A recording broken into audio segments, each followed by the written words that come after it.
Hello, and welcome to another episode of the Move Forward Anyway podcast, featuring dream accelerating inspiration. I'm Jeff Meyer, your host, author, entrepreneur, and coach. My goal with this podcast is to help you identify and clarify your own dream by taking wisdom from others' successes and challenges. If you're looking to take action on your dream, to make a difference doing something you love, but your fears are holding you back, then this podcast is for you. If you're interested in finding additional support, you can also check out my Dream Accelerator coaching program designed to help realize your full potential and reshape your future. As always, you can learn more about my Dream Accelerator program at jeffmeyer.org. Using my Dream Accelerating formula, heart-centered entrepreneurs can focus on their dream, name their fears, change their mindset, define their next, and move forward anyway. Today I welcome Todd Nilson. At a critical juncture in his life, born out of a need to care for his family more effectively, Todd made a big decision to leave his highest paying job ever and to not continue working 60 hours a week. He wanted to be free to do what he needed to do for his family. So using the skills he'd already displayed for his boss and his corporate consultancy, he decided to launch Clocktower Advisors, which has become the go-to online community strategist. So be encouraged today, listeners. Todd teaches us that the realization of your dream could actually help you experience more freedom and live a more fruitful and balanced life. You don't have to sell your soul to the company man. Don't live with the regret of never trying, even if it means taking small steps to get started, even if it means starting out as a side hustle. You'll never discover the exciting future waiting for you if you don't try. Well, welcome back, fellow dreamers, to another episode of the Move Forward Anyway podcast. We're so grateful to be doing this. I am so thankful for the people I've met in this journey, this entrepreneurial journey. And our guest today, Todd Nilson, is no exception to that. I've actually been working with Todd on a separate project called Neighboring Life, neighboringlife.com, if you want to check it out. Todd's been so helpful and instrumental in getting this thing launched to try to help us neighbor better. Our world certainly needs that. And I just realized a few weeks ago, working with Todd, we just jumped right in. I don't even know his story. So let's get on a podcast so at least I can know more about Todd and your journey. So thank you, Todd, for being with us. Why don't you introduce yourself and let's just let people know a little bit about what you're doing. Yeah, and let me say, Jeff, I'm so grateful to be invited and honored to be invited on the show here. I know you've had a long time association with our friends from Aurora WDC. And when we were thrown together, as the fates kind of put us together to work together on the Neighboring Life project, normally I've got a little more of an opportunity to introduce myself and where I come from, when I'm working more directly with a client, because you're sort of a client of a client. That was a little bit of a different situation. So thank you for doing this. And it's nice to get to know you a little bit better too. And, My pleasure, man. Certainly, we've gotten to know each other better over the last year or so in the journey we've taken together. But I think just to introduce myself, I run a company called Clocktower Advisors, which is at the moment, for the most part, a solo consultancy. I'm based out of Two Rivers, Wisconsin, the booming metropolis of. I love it. And give me any opportunity, and I will tell you all about this place that I live in, because I've fallen in love with it, and I don't want to live anywhere else. This has become home for me, even though my journey started in Western Pennsylvania, where I was born and grew up. Okay. So I'm happy to talk about that journey. I'm happy to talk about the work that I do with Clocktower, which is a consultancy specialized in building online communities. And that's how we ended up working together. And then, this is probably career number 4 or 5 for me, but I think this is the one that's going to stick over the longest time. And we can definitely talk about that too. Awesome. So how long has, you said this is 4 or 5. How long have you been doing work with Clocktower Advisors? When did you start it? So I started Clocktower in 2015. So it's been around for about 7 years. So it's not an accident. I make a living at it and do comfortably well. The impetus for it was I was at a consultancy in Milwaukee that was doing online communities. Great organization, 7 Summits. They've since been acquired by IBM, done really well for themselves, and I'm really proud of having come out of there. But for any of you that have lived in agency life for a period of time, it is very high octane kind of work. So 60-hour work weeks are kind of the norm. It is not a lifestyle company. It is based on an investment, in that organization and billable time. And although I was comfortable with that, I was getting to a point in my life where my mother and father were getting considerably older, slowing down quite a bit. They were in Pennsylvania. I was here in Wisconsin, and I needed a lifestyle change. I needed to do something, and I recognized in myself that I was not wired in such a way that I could disengage or pull back from what I was doing at 7 Summit. So it wasn't really an option to do less than a 60-hour work week. You were all in, right? Yeah. I'm an all-in kind of person, and I think I kind of shocked, Paul, the CEO, whenever I said, like, I got to make a change. And his reaction, which quite rightly was, why didn't you say something to us about it? And can't we, work out something? But it was me recognizing something about myself and the way that I'm wired and the way that I work. And so I stepped out without necessarily having a plan, except to say, like, I like this segment of work or this realm of building online communities, and ended up very quickly getting networked with a friend of a friend who introduced me to Richard Millington, who runs a company called Feverbee in the UK. He's based out of London.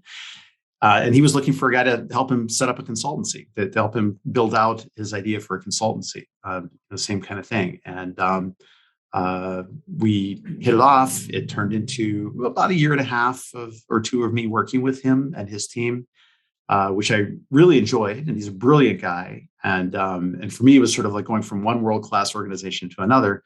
But I ended up needing to create Clocktower because I needed a business entity to do corp-to-corp billing for an overseas entity. Very practical reason to do it. Yeah. And, I think in terms of entrepreneurial journeys, it's a little bit unique because, at least I think it is, because I had kind of the training wheels client that was there.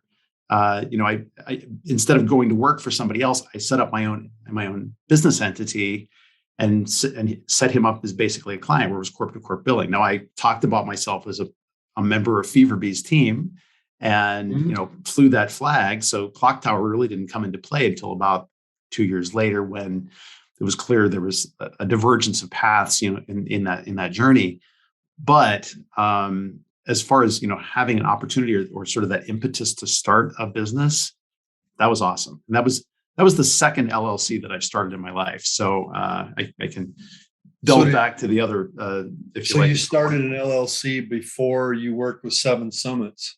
I did, but it was I don't think I had thought it through, but it was good that I did it prior to that. Yeah. I was working for a tech consultancy firm down in Chicago at the time. It was during the tech downturn, like 2008 or so. Uh-huh. And I was in a position where I decided to do these events called Milwaukee Job Camp. It was a series of about 4 events that we held. We did them in the what's the name of the casino down there? It's escaping me at the moment, but anyways, yeah. So there were basically, we held the event 4 times. Each time it got bigger. We originally had 500 people, and then it was 1,000, and then it was 1,500, and then it was 2,000. And it was during that period of a year and a half, when there were so many people that were being downsized out of jobs, who had been there, in their positions for 10 years or more. And I was working in kind of the recruiting world at that time, and just said, you know what, we need to do something other than job fairs because job fairs suck. And I just said, having lived through that world for many years and collected resumes at a booth and being bored out of my skull, and a lot of desperate job seekers who just weren't a fit for for the jobs that I happen to have, or just bad resume processing practices, all that stuff. They're soul crushing experiences, and they don't help anybody. And so I was determined that if there was ever another tech downturn that I was a part of, and this is the one that came up, I wanted to do something different. At the prior one that I had lived through, I don't know if you remember, they used to call them pink slip parties. No, I've never heard of it. This was when the tech bubble burst in the early 2000s, and people were out of jobs, and they would basically get their pink slip, and then they would go to a bar and they would talk to recruiters. And so we would do these pink slip parties, and I thought, well, that's nice because it's different than a job fair, but it's kind of negative at the same time. Like, like, why am I celebrating my pink slip? So I knew I wanted to do something like that, but I thought there was an opportunity for a better kind of event around it. And I ended up creating what was called Job Camp. Job camps were something that were kind of being experimented with around that time. There were some around the globe. I did some searches and kind of saw what was available. And I ended up having a core group of people. We were all volunteers that came together and built this. And the only reason I created an LLC around it was to limit liability. I didn't have any visions that it was going to be a profit-making operation. It was never going to be anything more than a side gig. I wasn't looking to make profit about it. In fact, I thought that was important transparently, that I wasn't trying to do that. Yeah. But you wanted to protect yourself in the process as well. Yeah. But the time it takes to build out a not-for-profit, 501c3, and kind of going through the hoops involved with that and the accounting for that, forget it. Mm-hmm. Easier to do an LLC and just say, hey, we never turned a profit at it, and it was fine. So that was my first outing. It went fine. It went defunct, and then I was ready the second time around. I knew what I had to do to get a business off the ground. So. Okay, so you saw in both cases. Well, the second time, Clocktower Advisors, you already had a built-in client relationship, and you needed to find a way to be able to bill, charge, receive income, right? So you created the LLC. Yep. But I know you, and I know that you do this work, and you did that work with the job camps, because you saw a gap. You saw something that wasn't working, but in that realm, you thought you could make a difference, but do it better. That's a lot of entrepreneurs' story. They see something that's happening, and man, we could do this differently and do it more humanely, knowing you. So tell me about the gap that you see with the online community, especially. Building online communities. Why are you doing this work? Why is this important to you? Yeah, you'll appreciate this. I often talk about it as God's work, to do, because I think, and you may literally interpret it that way, because I think that it is about connecting people. And our neighbor is not necessarily the person who's living next door to us anymore. Our neighbor is the person who is somewhat similar to us, or they've got something that they're trying to learn, or that they need, or that we find them in some place of affinity, and that's often online. And from much earlier in my career as a recruiter, I was an early evangelist for social technologies. I'm sure that's shocking to you. Yeah. Social media, DNA, right? Right. So LinkedIn, Facebook, Twitter, when those things were coming into the fore, and I was working as a recruiter, I was always an early technology adopter. And I looked at these things and I said, this is going to change the way everything works. And so I would go anywhere that I could to talk about, the promise of what these things would do. I talked about it internally at my company. People threw rotten tomatoes at me and said, why in the world would I share my connections? I'm a salesperson. That's my lifeblood. Why would I show my connections with anybody that I do business with? And I said, well, I didn't make this platform, but that's what it's going to turn into. And I was right. In fact, the CEO, the COO of that company would, every time I bump into him and I stay in touch, he'll say, remember when you told us about LinkedIn and we were throwing rotten tomatoes at you? So I was convinced of the business value of these platforms and these tools. And as the space grew up, I think I was fortunate in that I always kept a sense of play about the usefulness of these tools. And for me, that was originally playing some online multiplayer games and getting to know people through discussion forums and through wikis and through live chats, and learning about the power of those kinds of interactions, how those interactions can kind of turn toxic if you don't watch them. But if you set the guide rails, for what those communities are about, they can actually be very powerful, thriving places for people to connect. And so I've ended up, although I didn't realize it at that early point in my career, but I've ended up in this space where I am fascinated, obsessed by, and love creating situations where we use this technology, this this mediation, point, which we're using right now, Yes. to have conversations. And you and I've never met face to face. I look forward to that day when we do. Right. But and we're in the same state. I mean, yeah. But you can, keep going. But excuse me.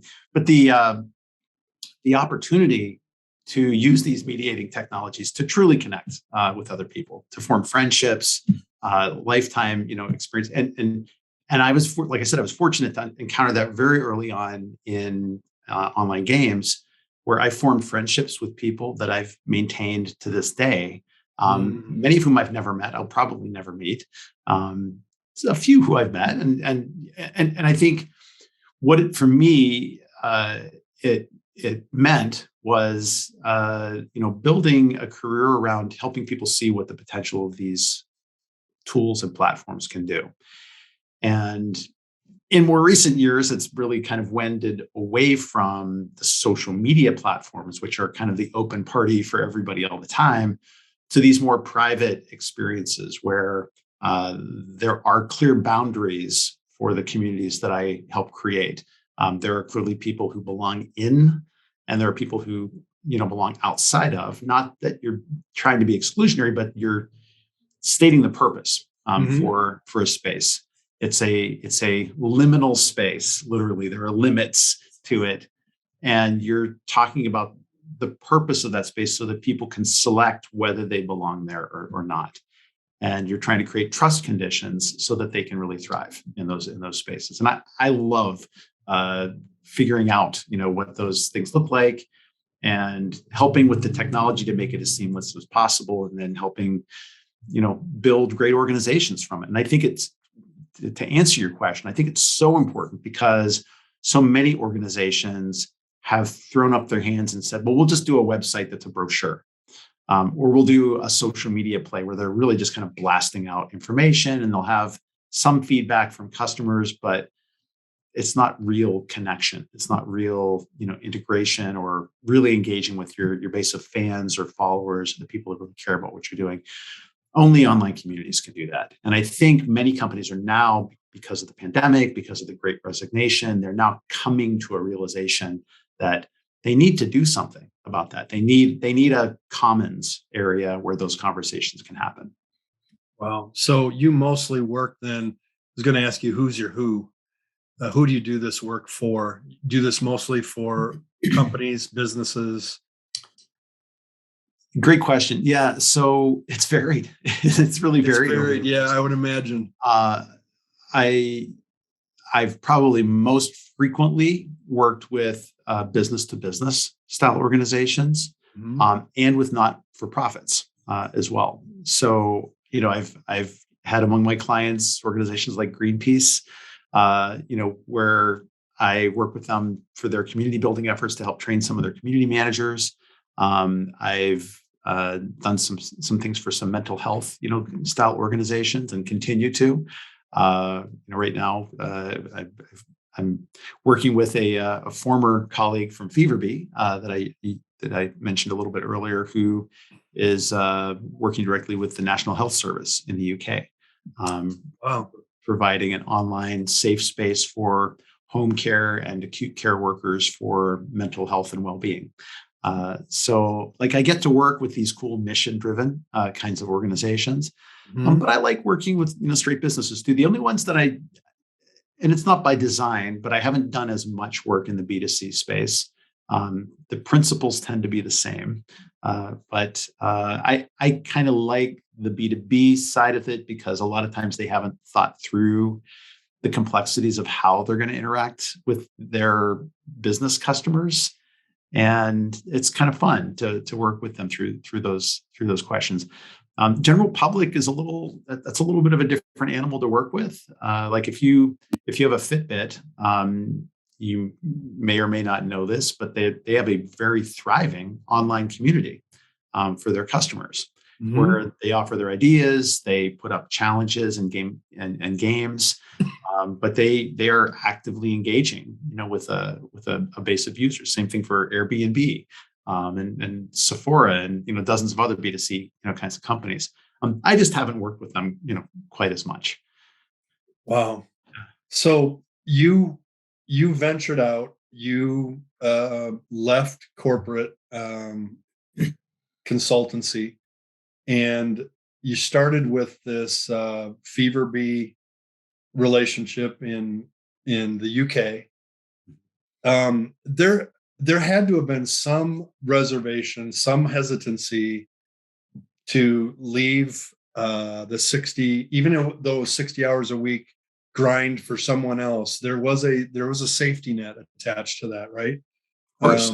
Yeah. I deal with a lot of entrepreneurs who realize that their safety net, if they're going to leave their safety net, there's freedom in that, but there's also risk involved. So talk to me, share with us some of the reservations you had and how you decided to move forward anyway. Yeah. Well, I mean, you're right. I was in the highest paying job of my career. I was getting good financial incentives to be there. I worked with amazing teams. Like the people that I worked with there, I would have stood up at the gates of hell with them because they were amazing, intelligent, creative, resourceful people who I've stayed in touch with by and large, over the years. And so that was a tough call. Like, am I abandoning my post? Am I leaving, these people that that to some degree, at least, are getting air cover, for me on projects. And I think that those were considerations. The stability of it certainly.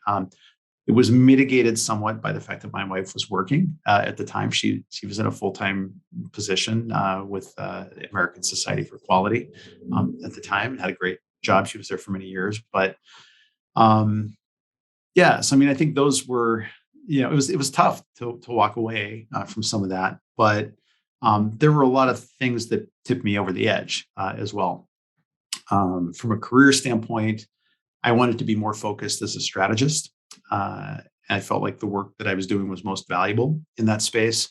And I was kind of wearing a dual hat of being the guy that was writing the projects and was the customer success manager and managing the teams and the strategist at that time. And I had wanted to make a little more of a shift into that role. And it was clear to me, it was one of those situations where the bosses are saying, we want you to be fulfilled in what you're doing. Let's keep talking about this, but let's keep talking about this means this isn't a good time for us. We really don't want you to change, what you're doing. Yeah.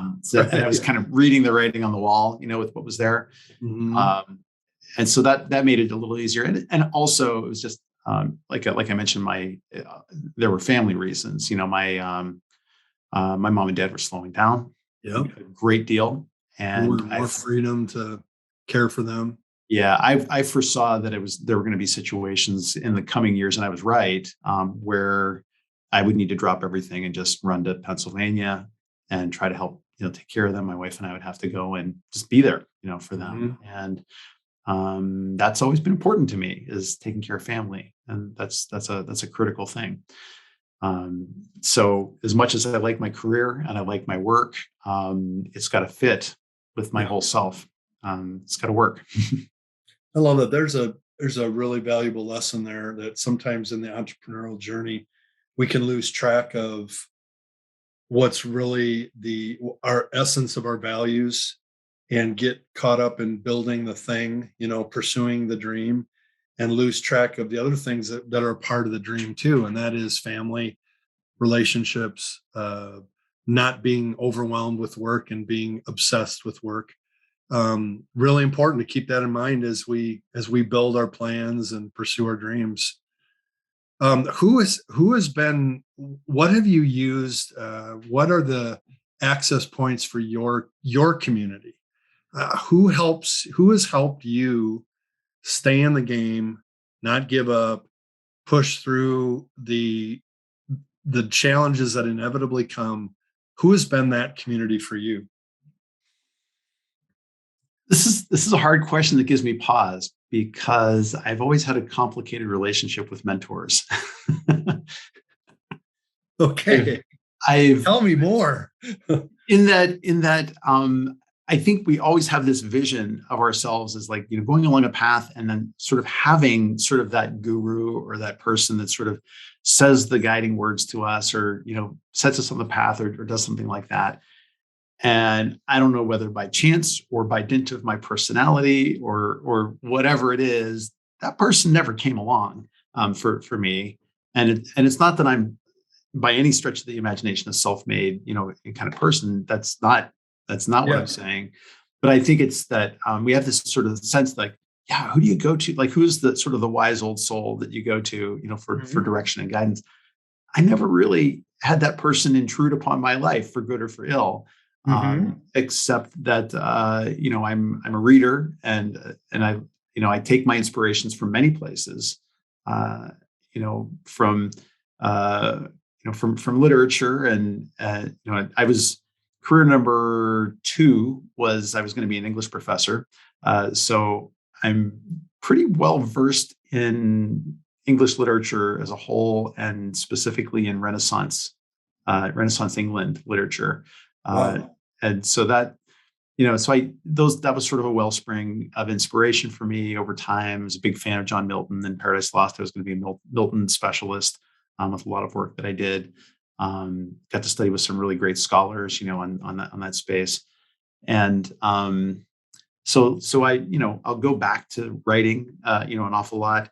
I'm always sort of like searching for things that are adjacent to or seemingly unconnected to the discipline and the work that I do. Like, the similar question happens to me all the time. Like when I'm talking to other community professionals and say, what books do you like in our space?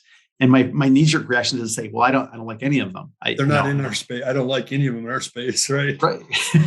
And so like I kind of shrugged my shoulders and I said, yeah, I'd rather read sociology or literature or philosophy, or like there's always something that's coming at me from another direction, or cognitive theory or whatever. And so yeah, like for a long time I was addicted to Life Hacker, and some of the things, about productivity and sort of changing your mindset. And Mhm. like I'm always looking, for new kinds of inspirations around that. And strangely, one of the inspirations that like I'm a big e-newsletter guy. Like I probably get maybe a couple of dozen different kinds of e-newsletters. And for the longest time, there was a British author, who was originally a comic book guy that I liked an awful lot. And he's had some personal problems with sort of his life and lifestyle things, but I've always liked him and his ideas, and his writings. And he's actually one of these guys that's a source of inspiration for me, from Mhm. time to time, because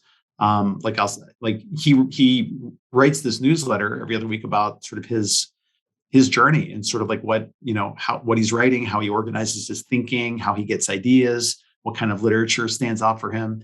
And so for me, he's always been sort of one of my secret weapons of, just doing things a little bit different, than everybody else. And so I love eclectic opinions and people that are coming from vastly different spaces.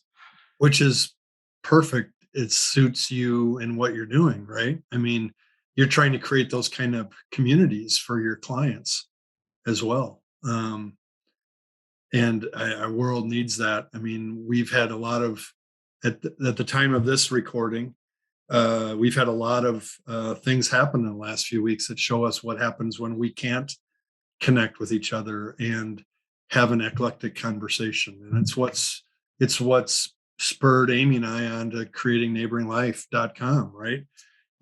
Same reason. And yet it's hard to get people out of their what would you call it, echo chamber of their opinions about what's going to fix everything, and realize that their answer is one small piece of the puzzle of the ultimate solution. So how do you now I'm jumping into just community, building community. How do you do that? What are some principles that help people converse and really get to know each other and appreciate each other? Yeah, it's a huge question, as you might Yeah. expect, but there are some baseline kinds of things about establishing a safe space, establishing a tone, and setting some ground rules for what's acceptable discourse within a space. Those are kind of the table stakes, kinds of things. But then the magic of conversation is where it really that's where the rubber really meets the road. Yeah. And um, and I don't know that I have any special answers for that, except that it's about creating surprise and delight and offering something unexpected that creates curiosity for others. I think curiosity is the spark of good conversation. Um, and I know, based on one of your last webinars, that was something that came up that really resonated with me. That having that curious mindset is a gift, and being able to create curiosity is an even bigger gift. To get people intrigued enough that they want to hear more, rather than I think so often we have trouble building a sense of community in online spaces because it's just all text based, so much of it, until we get into a live Zoom, which is much more like a free flowing live conversation. Most of us don't naturally express ourselves through text as well or as effectively as we do in person, because we have all of these other tools available to us. We have the look on our face and sort of our ability to gesture, body language, tonality of voice. Like suddenly we're straitjacketed into text, and not all of us are trained writers to understand tone of voice and audience, and I think that's where we get into trouble a lot of times. And so learning how to express yourself well in those spaces and to create curiosity is a real gift to be able to put across. What I try to do as a consultant is to stack the deck in the favor of those organizations that are trying to create conversation. So I'll give them ideas about the kinds of questions they may want to create, sort of the cadence of connection and offering value, helping to create, curiosity around that. That's to an extent, it's the lightning in a bottle that you're trying to capture. But if there's some science behind it, right? But it's really art, right? It's really the secrets in the sauce or in the pudding, right? And yes, knowing you are perfectly designed to help organizations do that. I always appreciate your input on what we're trying to accomplish in a webinar or what we're trying to accomplish in the community, and how can we do it more creatively, more engaging. And that's always so helpful, because that's the business I'm in, right? I want to engage people. Yeah, you're a community builder as well. I saw that from the first moment that I met you and Amy, that you guys are engaged in the same kind of work, and I think that because of where you come from and the nature of what you do, you're a little closer to the heart of that than I think the business world tends to be. Where I usually have to have the difficult conversation with an organization is they'll say, like, we've got this great accounting software, we want to build a community around that. And my first statement is, you're not going to build a community around that. Communities they're somewhere on the spectrum between a family unit and a state. Communities are sort of this sort of central area where it's maybe a tribe or a village or this grouping of people that have something in common with each other, and they've got some shared values and some things around that. And being able to communicate that is a tough thing to do. And I think where we often kind of head down the wrong path is we lean too far towards the state side of things, where it's very transactional, it's very legislated, and it's not very organic. Communities form because there's most easily they form because there's something existential about them. There's something that is at the heart of my identity or what I believe in. And so, like, I always have the talk with a customer when I sit down and I say, well, what does this have to do with the identity of the people that you're trying to help? Early, if you think of the earliest Neolithic communities, if you want to think of it in those terms, communities formed because we are either really hungry and we need to hunt the woolly mammoth, or the woolly mammoth is trampling all of our people and we need to do something about the woolly mammoth, right? That's what I've been seeing a lot on Facebook the last 48 hours is, yep, we need to do something about the woolly mammoth. And everybody has an opinion about what we should do, and that will fix it. But it's still there and it's not getting fixed. Yeah. But that's something that's more likely to coalesce a community than to say, let's form a community around accounting. Let's and unless, like, I am, polishing my pocket protector and my calculator, like, that's probably not me. That's not me. Yeah. So let's just take that example. So how would you help that company that came to you with that request see that the people they work with and that are in their company could use a community, but it's not around spreadsheets. It's around something else. What would that something else be? It's probably in that case about a community of practice that is about welcoming more people into the fold and helping them to gain confidence around the tacit knowledge of a profession. In other words, this I think of the Police lyric, the things they would not teach me off in college, right? Yeah, right. And so bringing people into that inner circle of what it is to be a part of that profession and creating pride of being a part of that group and sort of understanding what it means to be sort of in that in group around, so a lot of community building is around creating a little bit of peer pressure and wanting to be some of the cool kids. That's a healthy impulse because that's what gets people to kind of join it.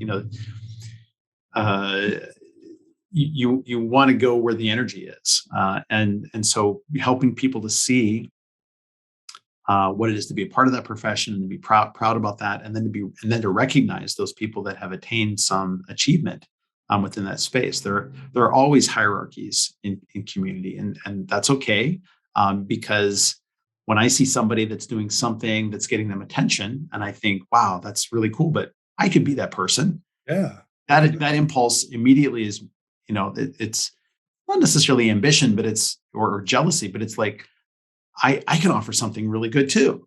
And how do I do that? And so, like, I'm very interested in those social dynamics that kind of help get people from one spot to another, and gain that kind of, it's probably too highfalutin a way to call it self-actualization, but just a sense of attainment, maybe. I'm going to nerd out a little bit with you here because I'm so intrigued by this. So bear with me, those of you who are listening. This is about entrepreneurship and helping you achieve your dream. So I'm gonna get a little personal here. One of the challenges I have in my dream pursuit is I am an early adopter of things with technology. Okay, so I'm ahead of the game in my tribe Most people ignore me. In my tribe, they look at me weird. Like, what are you doing? That's not what you should be doing. Because I'm out on the front edge of stuff. And with that comes danger. So I saw this post today from Todd Herman. I don't know if you know Todd Herman, but he's a business coach / motivational coach in New York City. And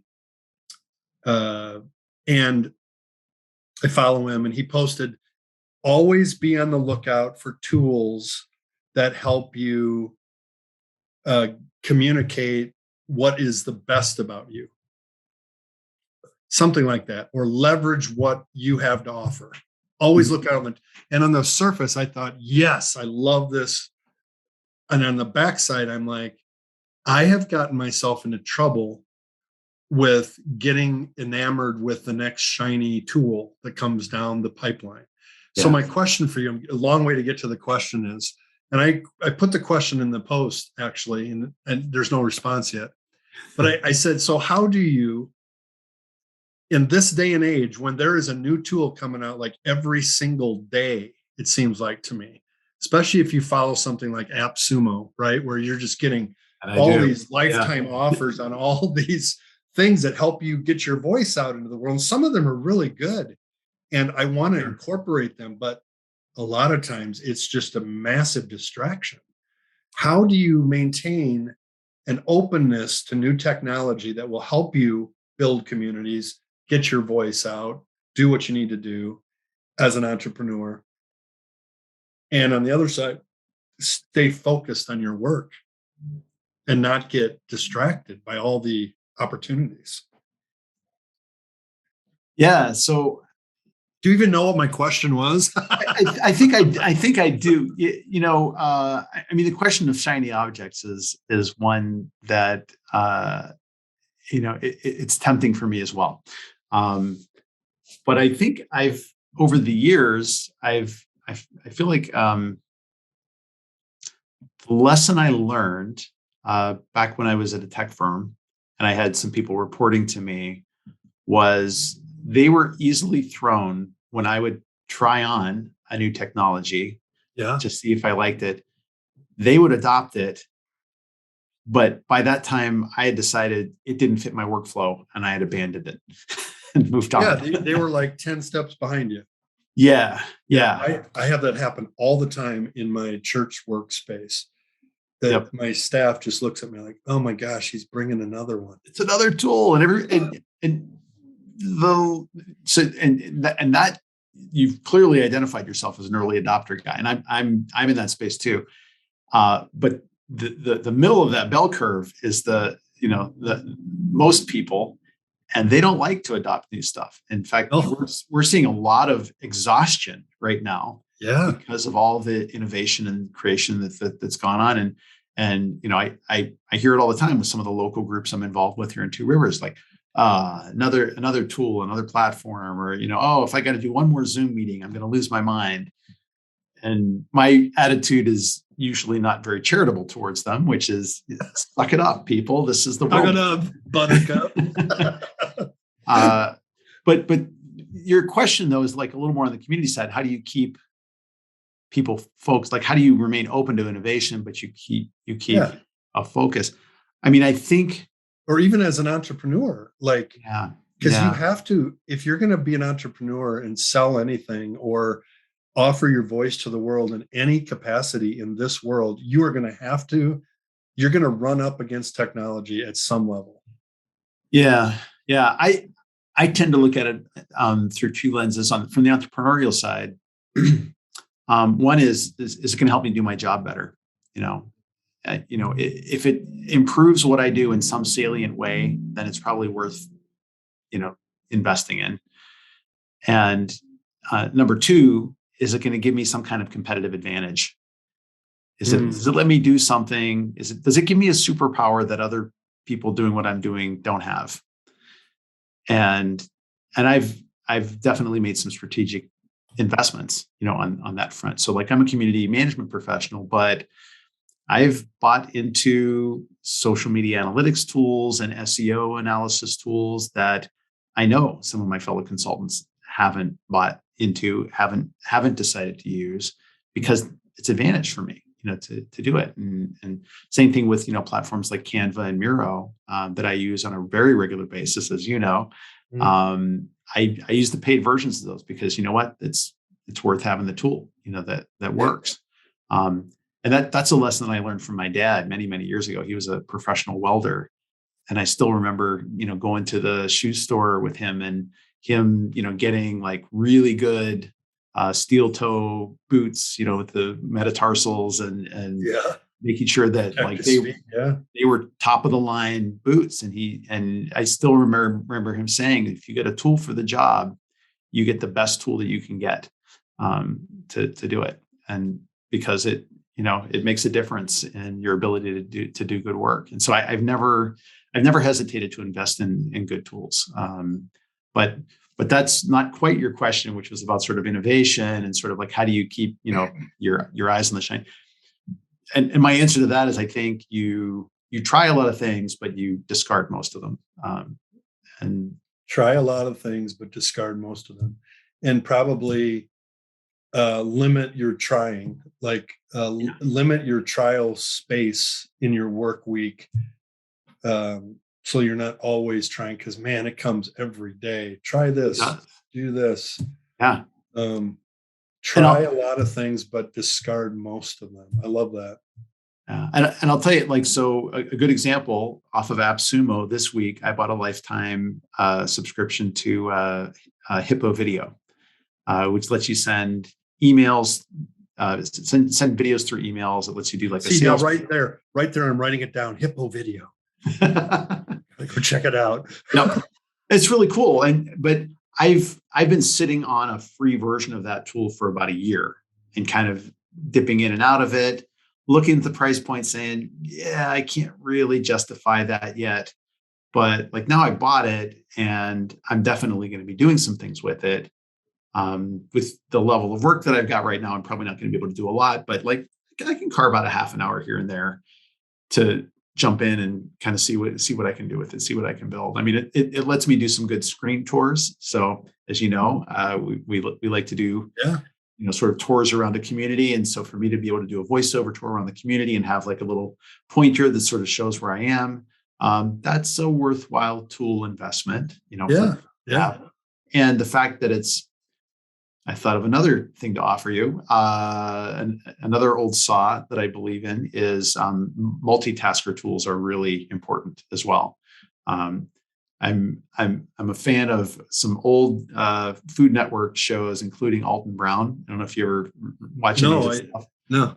But, he had a show that was called Good Eats that was on in the late 90s, early 2000s, and he's I think an old guard of the Food Network now.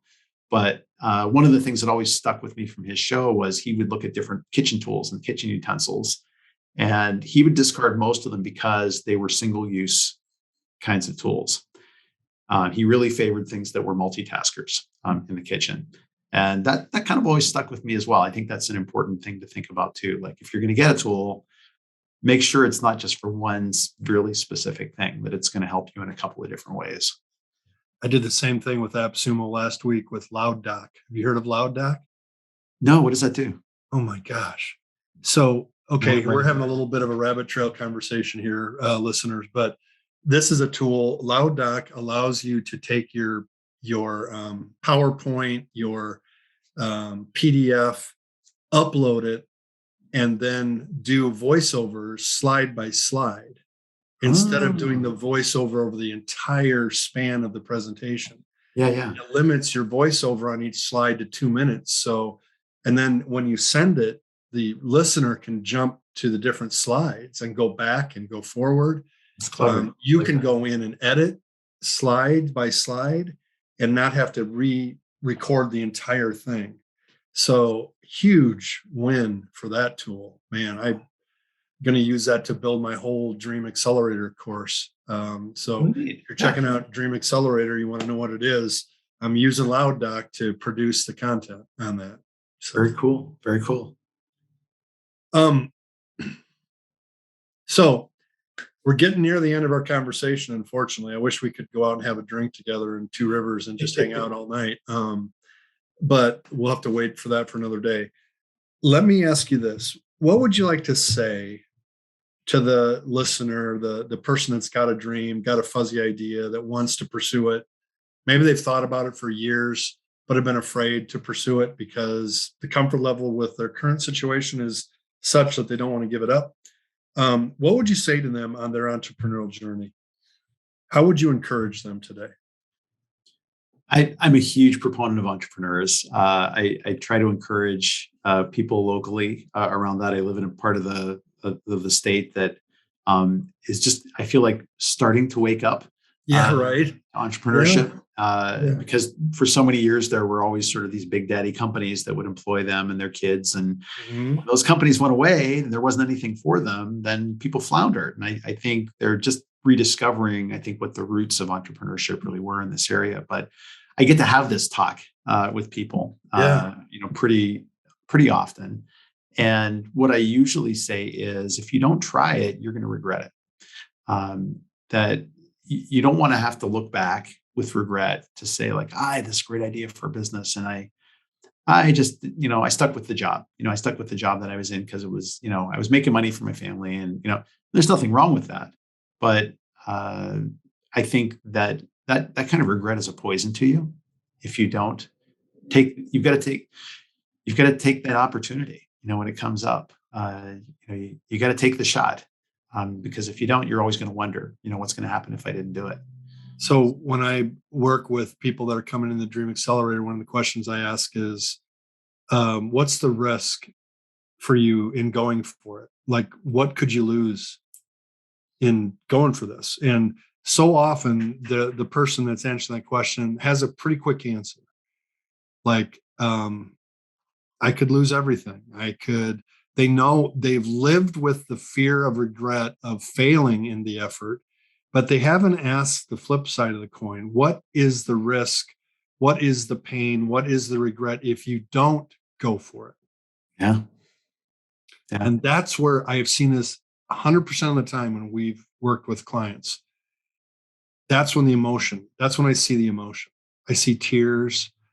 I see people take a deep breath and sit back because they're like, I never really thought about that. And boy, if I don't do this, that could be a big loss on my part. So you're going to fail, guys. You're going to stub your toe pursuing what you're going to pursue. Sometimes you pursue what you think the dream is, and you realize that halfway down the road, it's not really that, but it's this. And then you wonder, did I waste all my time getting to here? And then you regret that you're not, and you just gotta follow the path, right? To your journey. And yeah, the bigger regret is not doing it, not trying. Absolutely. Yeah. Yeah. As someone who's been through a number of careers and has had an eclectic path, through his life, the journey is worth the trip, right? I think that I wouldn't sacrifice anything that I've learned along the way. At every step, you've learned something that you've brought along with you, right? Absolutely. Yeah. You're more than one career or one job. We're more than one thing. I mean, the 6-month sabbatical from local ministry a few years ago for me taught me that. I was a mess. It's like, who am I if I'm not a pastor? Yeah. Well, I'm so much more than just a job. There's so much more to me than that. And I think it's a plague of our modern existence that we have this tendency to equate ourselves with our work. And I think it's okay to do that as long as you've thought through what that means. I mean, I'm in a career space now, and I don't think it's going to change significantly, in the next 10, 15 years. Maybe it will. But I'm exactly where I need to be right now. And the work that I do is very well integrated with who I am as a person. Yes. And can you find that when you're 24? I mean, is it possible to come out of the gates and really, or do you get that through trying and through, learning and stepping into the opportunities that are in front of you? I think I think I know the answer to Yeah, that. I mean, I don't think so. I thought I knew who I was when I was that age. Of I course. think we Yeah. always do. Uh-huh. Uh, Until we realized that we didn't right, totally. right. There was a new thing that needed to be unearthed. Yeah.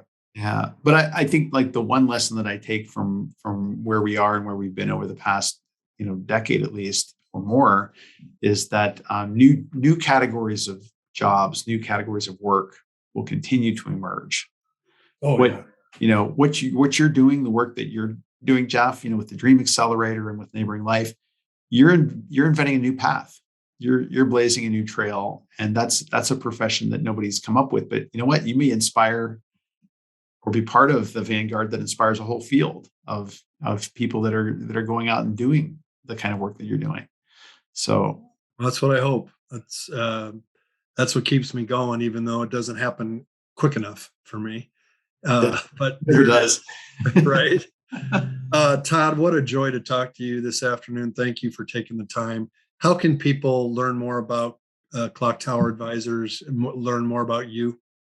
Yeah, thank you so much for this opportunity. If any of your listeners are interested in talking about building a safe, inclusive online community space for their organization or their company, they can reach me by either finding me on LinkedIn. I'm very active there.